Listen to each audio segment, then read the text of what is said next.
Olá pessoal, aqui é a Sheila Cardoso, tudo bem com você? Estamos na disciplina Direito Penal e esta já é a aula 4. Você já assistiu às 3 aulas anteriores? Se você não assistiu, vale a pena você assistir, pois estamos no passo a passo do aprendizado do direito penal. Estas introduções da aula 1 até a aula 3 e agora a partir da aula 4 é muito importante para você, pois estamos falando do direito penal desde o início e vamos abranger em várias aulas todo o direito penal. Então estamos na aula 4 e hoje eu vou falar de alguns princípios, estou com o vade-mecum em mãos, eu vou estar falando com você sobre o princípio da determinação taxativa, o princípio da intervenção mínima e o princípio da lesividade ofensiva.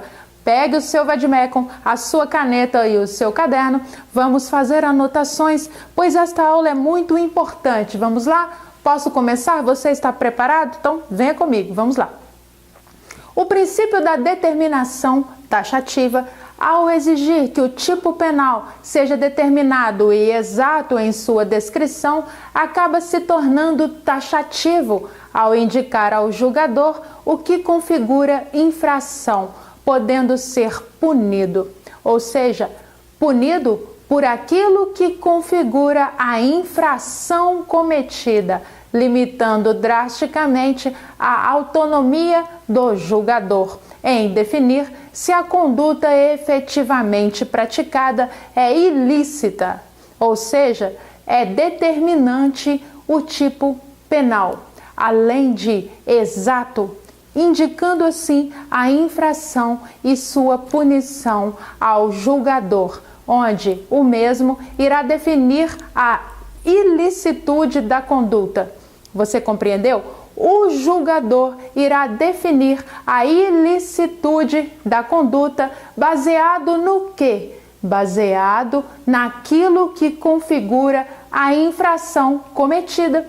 Então, a autonomia do julgador será em definir se a conduta efetivamente praticada é ilícita, certo? Agregado ao princípio da determinação taxativa, temos o princípio da determinação, onde uma conduta só pode ser considerada infração penal e, consequentemente, gerar uma sanção punitiva ao agente, caso tal conduta esteja devidamente descrita e determinada pela legislação como infração penal. Se tal conduta não está descrita pela legislação de infração penal, ela não é e nem pode ser considerada uma conduta criminosa e tampouco gerar a sanção punitiva ao agente, ou seja, tem que estar escrito, tem que estar determinada a infração penal para que haja a punição.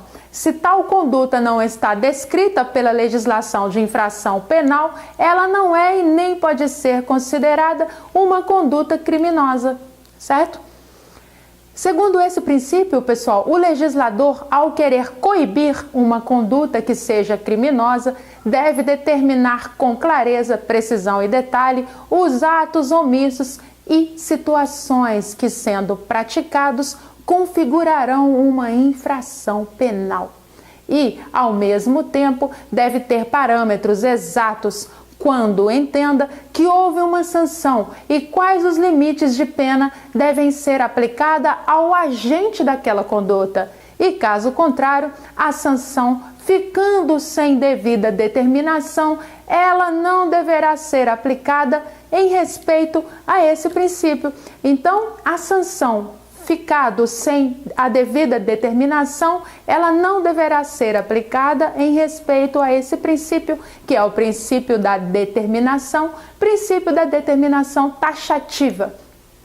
O princípio da determinação é resultado do previsto no Código Penal Brasileiro, que em seu artigo 1º afirma que não há crime sem lei anterior que o defina, não há pena sem prévia cominação legal. De novo, artigo 1º afirma: não há crime sem lei anterior que o defina, não há pena sem prévia cominação legal.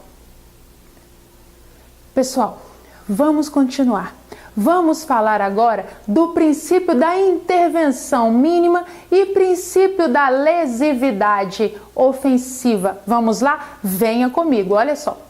O princípio da intervenção mínima já é claro em seu nome, intervir o mínimo possível na vida dos cidadãos é o correto a se fazer num país democrático. Um exemplo: adultério se resolve no direito civil, família.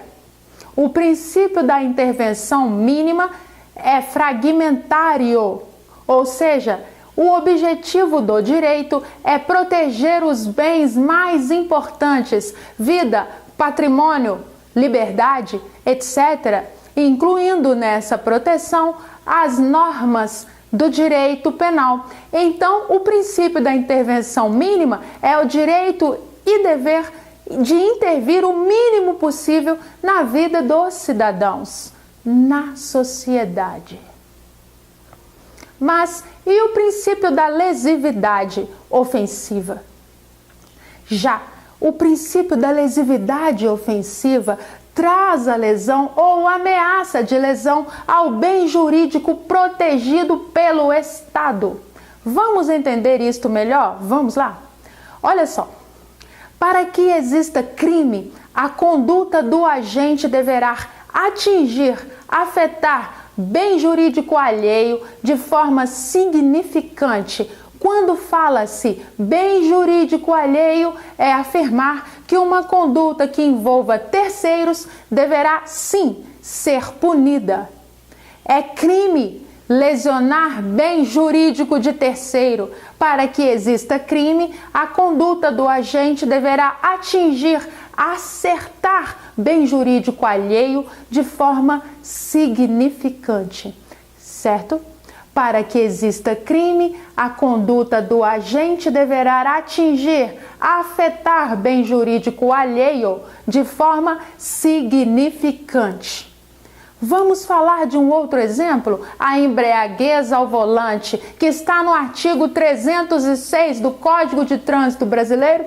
A embriaguez, regulada no artigo 306 do CTB, traz a proteção da coletividade em suas penas, uma vez que isso seria presumido de forma absoluta pela norma em abstrato. Então, assegura-se a punição com o intuito de evitar a lesão ao bem juridicamente protegido, ou seja, já é tipificada tal conduta, determinada a punição, a fim de evitar que a pessoa venha a beber e dirigir, evitando assim a lesão a outrem.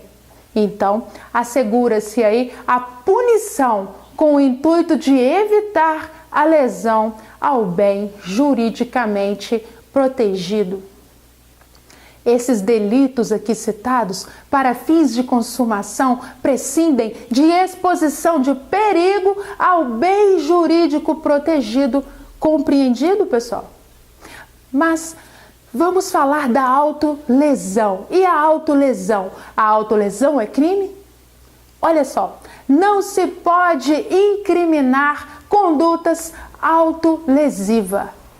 Autolesão não é crime, mas nada impede que a conduta autolesiva acabe gerando um crime quando, paralelamente, atingir um bem jurídico alheio.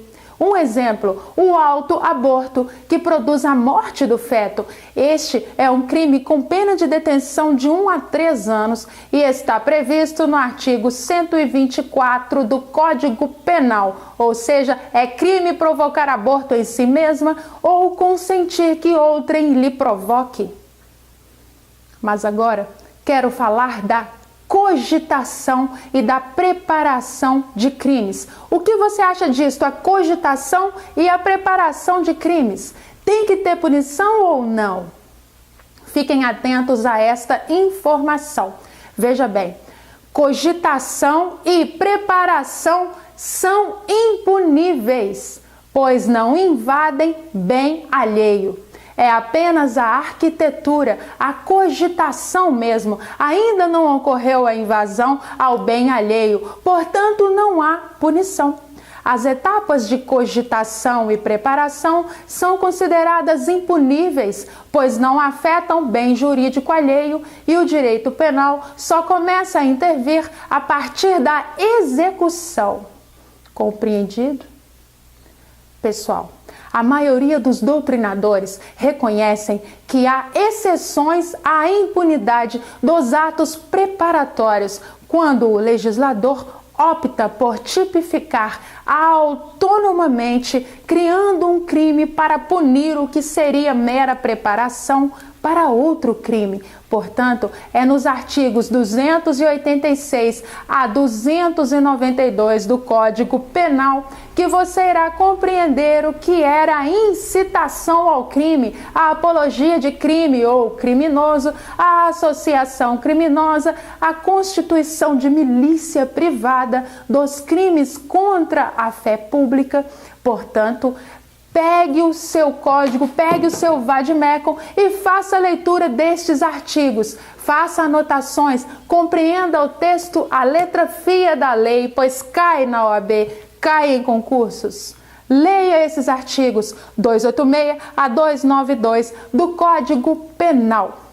Mas vamos aqui a um pequeno exemplo do que eu acabei de falar. Vamos lá. Eu vou fazer um pequeno exemplo para que você compreenda. A pessoa pensar em falsificar cédulas, dinheiro, mas não realizar a feitura destas cédulas. E aí, é crime ou é apenas uma cogitação?